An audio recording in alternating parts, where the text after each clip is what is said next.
अस्सलाम वालेकुम नाजरीन, मैं हूं हकीम ज़ियाउर रहमान और आप देख रहे हैं मेरा यूट्यूब चैनल हर्ब्स।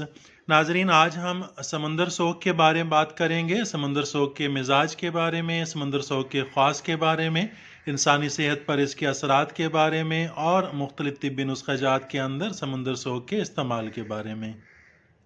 नाजरीन, समुंदर सोख एक पौधे के बीज हैं जो काले रंग के चिकने राई के दानों से कुछ छोटे होते हैं। तिब्बी यूनानी और आयुर्वेदिक में ये बीज ही बतौर दवा दूसरी जड़ी बूटियों के हमरा इस्तेमाल कराए जाते हैं। इसका पौधा पाकिस्तान, हिंदुस्तान और पड़ोसी ममालिक में आम पैदा होता है। नाजरीन, इसका मिजाज सर्द व तर माना जाता है, जायका फीका और लाभदार होता है। तिब्बी यूनानी में इसकी मिकदार खुराक 3 ग्राम से 5 ग्राम मुकर्रर की गई है। इससे ज़्यादा इस्तेमाल नहीं करना चाहिए क्योंकि सर्द मिजाज होने की वजह से दूसरे सर्द अमराज लगने का खदशा होता है। नाजरीन, आपके सामने समुंदर सोख मौजूद हैं just for the sake of identification, आपकी पहचान के लिए, आपकी समझ के लिए। समुंदर सोख के नाम के मुशाबे दो और मुफरद अज्जा तिब में मुस्तामिल हैं। एक को समुंदर झाग कहते हैं जिसका मिजाज गर्म व खुश्क होता है, जिसे ज़्यादातर अमराज चशम और जल्दी अमराज में इस्तेमाल कराया जाता है। दूसरी जड़ी बूटी को समुंदर फल कहते हैं, उसका मिजाज भी गर्म व खुश्क होता है। उसे ज़्यादातर बुखार, दर्द शकीका, मिर्गी, अमराज चशम और रिया को तहलील करने के लिए अजवाइन वगैरह के साथ सफ़ूफ बनाकर दर्द शिकम को दूर करने के लिए खिलाते हैं। नाजरीन, ये समुंदर सोख है, छोटे छोटे दाने हैं, आप देख सकते हैं, आपकी पहचान के लिए। नाजरीन, समुंदर सोख मुगल्लिज़ मनी है। मुगल्लिज़ मनी हम उन अद्वियात और जड़ी बूटियों को कहते हैं जो मनी के पतलेपन को दूर करके मनी को गाढ़ा करने में मदद करती हैं, मनी की पैदावार बढ़ाती हैं। ज़्यादातर नाजरीन सूरत अंजाल की शिकायत मनी के पतलेपन की वजह से ही होती है। अगर मनी का पतलापन दूर कर दिया जाए तो सूरत अंजाल की शिकायत भी दूर हो जाती है।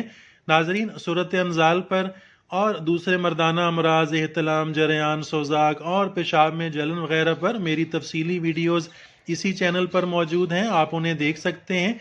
मैंने कोशिश की है कि इन वीडियोस में सादा, आसान लेकिन मुजरब नुस्खे बयान करूं जो उन अमराज के ख़ात्मे में बहुत मुफीद हैं। नाजरीन, समुंदर सोख मनी को गाढ़ा करने और पेशाब की जलन में बहुत मुफीद है। समुंदर सोख को ज़्यादातर सूरत अंजाल, जरियान और मनी के पतलेपन के लिए तन्हा या दीगर अद्वियात के हमरा सफ़ूफ या माजून बनाकर खिलाते हैं। बहुत मुफीद है, बहुत मौसर है इन अमराज में। नाजरीन, एहतलाम के मर्ज़ में समुंदर सोख 12 ग्राम, बीज बंद 12 ग्राम, बीज सरियाला 12 ग्राम और तुखम भंग ये भी 12 ग्राम, सब अज्जा को कूट पीस कर सफ़ूफ बना लें और इसमें कुश्ता कली 1 ग्राम, कुश्ता चांदी 1 ग्राम, इन दोनों का इजाफा कर लें। आपकी एहतलाम की बेहतरीन दवा तैयार है। ये सफ़ूफ 1 से 2 ग्राम सुबह शाम हमरा नीम गर्म दूध इस्तेमाल कराएं। एहतलाम के मर्ज़ में बहुत मुफीद है, बहुत मौसर है। नाजरीन, जरियान के मर्ज़ में समुंदर सोख 25 ग्राम, सतावर 25 ग्राम, मूसली सफ़ेद 25 ग्राम, दाना इलायची कलां ये बड़ी इलायची जो होती हैं वो 25 ग्राम, सिंगाड़ा खुश्क 25 ग्राम, इन सब अज्जा को कूट पीस कर सफ़ूफ बना लें और इनके कुल वज़न के बराबर मिश्री या चीनी पीस कर शामिल कर लें। जरियान का बेहतरीन नुस्खा तैयार है। ये सफ़ूफ बमिकदार 5 ग्राम सुबह शाम हमरा नीम गर्म दूध इस्तेमाल कराएं। जरियान के मर्ज़ में बहुत मुफीद है, सूरत अंजाल में भी बहुत मुफीद है, बहुत मौसर है। नाजरीन, इसके साथ ही इजाज़त चाहता हूँ, मिलते हैं अगली वीडियो में, तब तक के लिए अल्लाह हाफिज़।